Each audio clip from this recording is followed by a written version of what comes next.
What happens in the first few days of a newborn's life is, well, it's a marvel of modern medicine. It's this carefully choreographed dance that builds an invisible shield of protection, really setting the stage for a healthy future. And it all kicks off the very moment a baby is born. Oh, that first moment a parent holds their child. It's just pure magic, right? But what you might not see is that right after that first emotional hello, a whirlwind of crucial activity just explodes into action. A whole team of experts immediately gets to work, and what they do in those first 72 hours, it's absolutely critical. So, how does all this actually work? Well, that's what we're going to break down. First, we'll get a big picture look at postnatal care. Then, we're going to zoom right in on the daily routine. After that, we'll dive into those super important blood tests that happen kind of behind the scenes, and we'll really unpack the power of early detection. Finally, we'll see how it all fits together to give a newborn the best possible start. Okay, let's start with that big picture. The work that happens in a maternal ward is so much more than just cuddling babies. It's a whole comprehensive system of care designed for both the mom and the new baby. And the scope of their responsibility is just immense. I mean, you're talking about everything from constant monitoring of vital signs and medical checkups to helping new moms get the hang of feeding. And so importantly, it includes doing those first critical screening tests, the ones that can catch issues before they ever become big problems. We're definitely going to get into more detail on that in a bit. So, what does this all look like day to day? Well, this is where that first layer of the invisible shield really gets built. It happens through this super meticulous routine that literally covers every single aspect of a newborn's well-being. So, one of the very first things the nurses do is figure out a health baseline.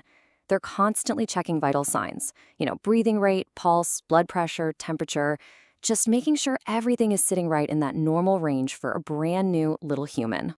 And that monitoring, it even extends to the digestive system. A baby's first stool is called meconium, and it's actually a really key sign that their system is up and running. Over that first week, the care team keeps an eye out for this to change to a normal yellow color. It's just another one of those little indicators that everything's developing just as it should. Okay, so beyond all the medical checks, you've got the really tangible hands-on stuff that's all about comfort and safety. We're talking about things like bathing, taking care of the umbilical cord, and helping moms with breastfeeding techniques. It also means making sure the baby has a safe place to rest, is wearing comfy clothes, and, importantly, helping parents understand that a baby's cry, well, that's just their main way of telling you they need something. All right, so we've covered the visible, hands-on care. Now let's switch gears and talk about the invisible protections, the scientific side of things.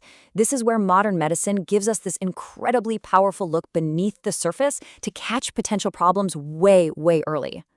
Have you ever wondered about the newborn heel prick test? I mean, so many parents have either seen it or heard about it, that quick little prick on the baby's heel. But what is it actually for? I mean, what secrets could a few drops of blood possibly be holding?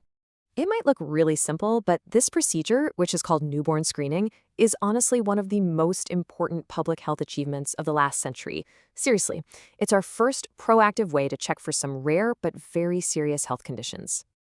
And the process itself is pretty straightforward. First, they warm up the baby's heel a little bit to get the blood flowing and they clean the area. Then, a tiny little prick is made to get a small blood sample. And finally, a few drops of that blood are collected on a special filter paper, which gets sent off to a lab to be analyzed. It's fast, it's simple, and it is incredibly effective. Now, the really crucial part here is the timing. For most babies born full term, this test happens between 48 and 72 hours after they're born. But the schedule is different for premature babies or for babies who've had something like a blood transfusion. It's all designed to make sure the results are as accurate as they can possibly be for every single child. So why is this test so incredibly important? Let's look at one specific example, because it really helps you understand the amazing power of catching a condition early. This is where we literally get a glimpse into a child's future and see how we can change it for the better. 1 in 9,000. That's the rate of a genetic disorder called phenylketonuria, or PKU for short.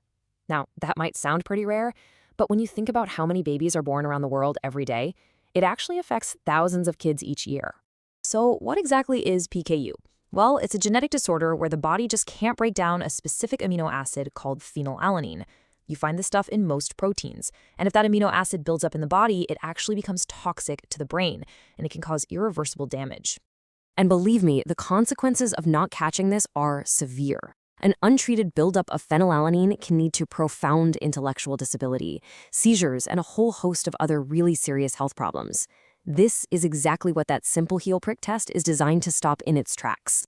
But here's the amazing part. The solution isn't some super complex surgery or crazy medication, it's just knowledge. With that early detection from the newborn screening, the whole condition can be managed with a carefully controlled, low-protein diet for life. It's a simple change that prevents all of those devastating symptoms from ever happening. And this really shows you how specific these plans have to be. For PKU, the diet means you have to avoid high-protein foods like meat and cheese. But for a different condition, something called galactosemia, the diet requires avoiding dairy. That early screening gives families the exact roadmap they need for a healthy life. Okay, so let's zoom back out for a second. When you put all of these pieces together, the constant monitoring, the daily hands-on care, and those powerful insights you get from the scientific screening, what you end up with is a complete shield of protection. It really is a unified system, isn't it? Every single action, from something as simple as a warm bath to something as complex as a blood test, they all work together. They're all contributing to that invisible shield, making sure a newborn gets the absolute healthiest start to life possible. It's pretty incredible to think about, right? A few carefully planned days can provide a whole lifetime of protection. And it really makes you wonder, as science and medicine keep moving forward, what's going to be the next frontier? What's the next big innovation in giving every single child the strongest possible start in life?